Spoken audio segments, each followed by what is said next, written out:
Hi everybody, welcome back and this is Mela. ഇന്നത്തെ video പോക്കോ M6 Plus 5G എന്ന ഫോണിൻ്റെ ഒരു ഡീറ്റെയിൽ റിവ്യൂ ആണ് ഇന്നത്തെ വീഡിയോ വരുന്നത്. അപ്പോൾ ഈ ഒരു ഫോൺ എന്ന് പറയുമ്പോൾ നിങ്ങൾക്ക് ഇതിൻ്റെ റിവ്യൂ ഫുള്ള് കേട്ട് കഴിയുമ്പോൾ മനസ്സിലാവും ഇതൊരു റെഡ്മി 30ൻ്റെ ഒരു കോപ്പി ആണോ എന്ന് നിങ്ങൾക്ക് തോന്നും. അപ്പോൾ നമുക്ക് അതായത് ലാസ്റ്റ് ക്ലിയർ ചെയ്യാം. എന്നും പറഞ്ഞ് ബോറടിപ്പിക്കില്ല, നമുക്ക് നേരെ വീഡിയോ ഇട്ട് തുടങ്ങാം. പോക്കോ M6 Plus 5G എന്ന ഫോൺ കറന്റ് ഇന്ത്യൻ മാർക്കറ്റിലോട്ട് ലോഞ്ച് ചെയ്യാൻ വേണ്ടി പോവുകയാണ്. അപ്പോൾ സ്പെക്കും കാര്യങ്ങളൊക്കെ ഓൾറെഡി അവർ അനൗൺസ് ചെയ്ത് കഴിഞ്ഞു. ബട്ട് കൺഫേം ഡേറ്റ് മാത്രമേ ഇതുവരെ കൺഫേം ആയിട്ടില്ല. അപ്പോൾ നമുക്ക് എന്തായാലും സ്പെക്കും കാര്യങ്ങളൊക്കെ കിട്ടി. സ്പെക്കൊക്കെ നമുക്ക് നോക്കി നോക്കാം. അപ്പോൾ നമ്മൾ എപ്പോഴും ഡിസ്പ്ലേ എന്നാണ് തുടങ്ങുന്നത്. അപ്പോൾ നമുക്ക് ഈ വീഡിയോ ഡിസ്പ്ലേ തന്നെ അങ്ങ് തുടങ്ങിയേക്കാം ഈ ഫോണിൻ്റെ. ഇപ്പോൾ ഡിസ്പ്ലേ സൈസ് നോക്കിക്കഴിഞ്ഞാൽ 6.79 ഇഞ്ചിൻ്റെ ഒരു ഡിസ്പ്ലേ ആണ് കൊടുത്തിരിക്കുന്നത്. LCD പാനലായിട്ടായിരിക്കും ഈ ഫോൺ മാർക്കറ്റിൽ വരുന്നത്.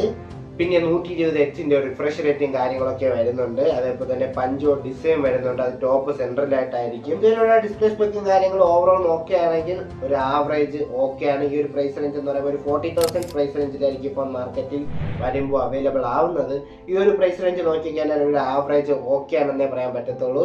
പിന്നെ ഹൈലൈറ്റഡ് ആയിട്ട് എടുത്ത് പറയേണ്ട ഒരു കാര്യം, ഈ ഒരു പ്രൈസ് റേഞ്ച് 5G ഇതിൽ ഹൈലൈറ്റഡ് ആയിട്ട് പറയേണ്ട ഒരു കാര്യമാണ്. 5G സപ്പോർട്ടാണ് ഈ ഫോൺ. അത് എടുത്തു പറയേണ്ട ഒരു കാര്യമാണ് ഈ ഒരു പ്രൈസ് റേഞ്ചിൽ. അഡീഷണൽ ആയിട്ട് വേറെ ഫീച്ചർ നോക്കിക്കഴിഞ്ഞാൽ ഇതിൽ സൈഡ് മൗണ്ടഡ് ഫിംഗർ പ്രിന്റ് സെൻസറും കാര്യങ്ങളൊക്കെ വരുന്നുണ്ട്. IP53 റേറ്റിംഗും കാര്യങ്ങളൊക്കെ കൊടുത്തിട്ടുണ്ട്. ഇനി പ്രൊസസ്സർ നോക്കി നോക്കാം. പ്രൊസസ്സർ നോക്കിക്കഴിഞ്ഞാൽ സ്നാപ്ഡ്രാഗൺ 4 Gen 2 എന്ന് പറയുന്ന ഒരു പ്രൊസസ്സറാണ് ഇതിൽ കൊടുത്തിരിക്കുന്നത്.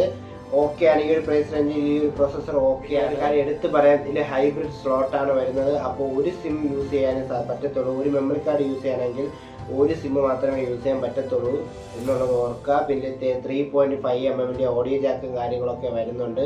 സ്റ്റീരിയോ സ്പീക്കേഴ്സ് ഒന്നും വരാൻ ചാൻസ് ഇല്ല. ഒരു സിംഗിൾ സ്പീക്കർ മാത്രമേ വരാൻ ചാൻസ് ഉള്ളൂ. പിന്നെ വിർച്വൽ റാം എന്ന് പറഞ്ഞൊരു ഫീച്ചർ വരുന്നുണ്ട്. നമ്മളെ മെമ്മറിയിൽ നിന്ന് കുറച്ച് മെമ്മറി എടുത്തതിന് ശേഷം അതിൻ്റെ റാമായിട്ട് കൺവേർട്ട് ചെയ്യുന്ന ഒരു ഫീച്ചർ ഇതിൽ വരുന്നുണ്ട്. അതേപോലെ തന്നെ ഇതിൽ IR ബ്ലാസ്റ്റർ സപ്പോർട്ടാണ്. അപ്പോൾ നമുക്ക് ഈ ഒരു ഫോണിൻ്റെ റിമോട്ടായിട്ടൊക്കെ യൂസ് ചെയ്യാൻ സാധിക്കും. പിന്നെ ഈ ഫോൺ മാർക്കറ്റിൽ ഇറങ്ങുമ്പോൾ Android 40 ബേസ് ചെയ്തായിരിക്കും ഈ ഫോൺ മാർക്കറ്റിൽ നമുക്ക് അവൈലബിൾ ആവുന്നത്.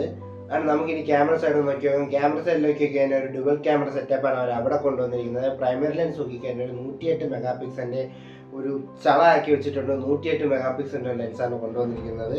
108 മെഗാപിക്സൽ എന്നൊക്കെ പറയും വലിയ ക്വാളിറ്റി ഒന്നും കാണൂല. ഒരു 64 മെഗാപിക്സലിൻ്റെ ക്വാളിറ്റിയൊക്കെ എങ്കിലും ഉണ്ടാവുള്ളൂ. സെക്കൻഡ് ലെൻസ് നോക്കിക്കഴിഞ്ഞാൽ 2 മെഗാപിക്സലിൻ്റെ ഒരു സെൻസറിനെ പറയുന്നുള്ളൂ. അത് ഏത് സെൻസറാണെന്നൊന്നും പറയുന്നില്ല. 2 മെഗാപിക്സലിൻ്റെ മിക്കവാറും മറ്റേ ഡെപ്ത് ആയിരിക്കും കൊണ്ടുവരത്തുള്ളൂ. അപ്പോൾ ഡെപ്ത് സെൻസർ ആണെന്ന് നമുക്ക് ഉറപ്പിക്കാം. ഫ്രണ്ട് ക്യാമറ നോക്കിക്കഴിഞ്ഞാൽ ഒരു 30 മെഗാപിക്സലിൻ്റെ ഒരു ഫ്രണ്ട് ക്യാമറ കൂടെ കൊടുത്തിട്ടുണ്ട്. അപ്പോൾ ക്യാമറ നോക്കിക്കഴിഞ്ഞാൽ ക്യാമറയിൽ അൾട്രാ വൈഡ് സെൻസറും കാര്യങ്ങളൊന്നും വരുന്നില്ല. ഈ ഒരു ക്യാമറ സ്പെക്കാണ് വരുന്നത്.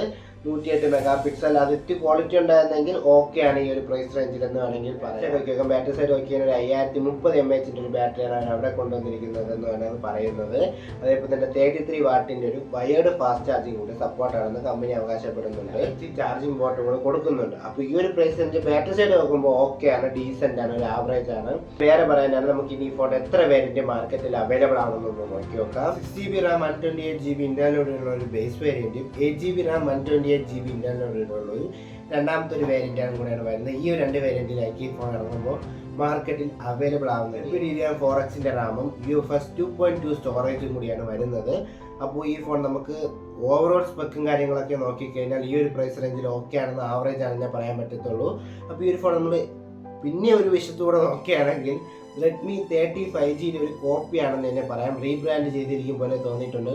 പോക്കോ എപ്പോഴും ഇങ്ങനെയാണ്. റെഡ്മിയുടെ എല്ലാ സീരീസിനും അവരൊന്ന് റീബ്രാൻഡ് ചെയ്യും. അപ്പോൾ നമ്മുടെ റെഡ്മിയും പോക്കോയും തമ്മിലൊന്ന് കമ്പയർ ചെയ്യുമ്പോൾ പോക്കോയ്ക്ക് ആയിരിക്കും സെയിം സ്പെക്കും വെച്ച് വിലക്കുറവ് പോക്കോയ്ക്ക് ആയിരിക്കും. അപ്പോൾ ഇതിൽ പോക്കോ എന്തായാലും വില കുറച്ചിട്ടില്ല എന്നാണ് എനിക്ക് തോന്നുന്നത്. കാരണം ഇതിനും 40,000 ആണ് പറയുന്നത്. റെഡ്മി 30 5Gക്ക് എനിക്ക് തോന്നുന്നു 40,000 ആണെന്ന് ബേസ് വേരിയൻറ്റിന്. ഇതിനും സെയിം പ്രൈസാണ്. പ്രൈസ് കുറയോ ഇല്ലയോ നമുക്ക് നോക്കാം. എങ്കിൽ പോക്കോ ആയിരിക്കും ബെറ്റർ പ്രൈസ് കുറഞ്ഞു കഴിഞ്ഞാൽ. അപ്പോൾ നമുക്കൊന്ന് നോക്കാം. ആൻഡ് വേറെ ഒന്നും പറയില്ല. ഇതേപോലെ തന്നെ ലേറ്റസ്റ്റ് ആയിട്ടുള്ള ഡീറ്റെയിൽ ആയിട്ടുള്ള ടെക് റിവ്യൂസിനായിട്ട് ചാനൽ തന്നെ സബ്സ്ക്രൈബ് ചെയ്യുക. വീഡിയോ ലൈക്ക് ചെയ്യാൻ മാക്സിമം ശരി. വേറെ ഒന്നും പറയില്ല. This is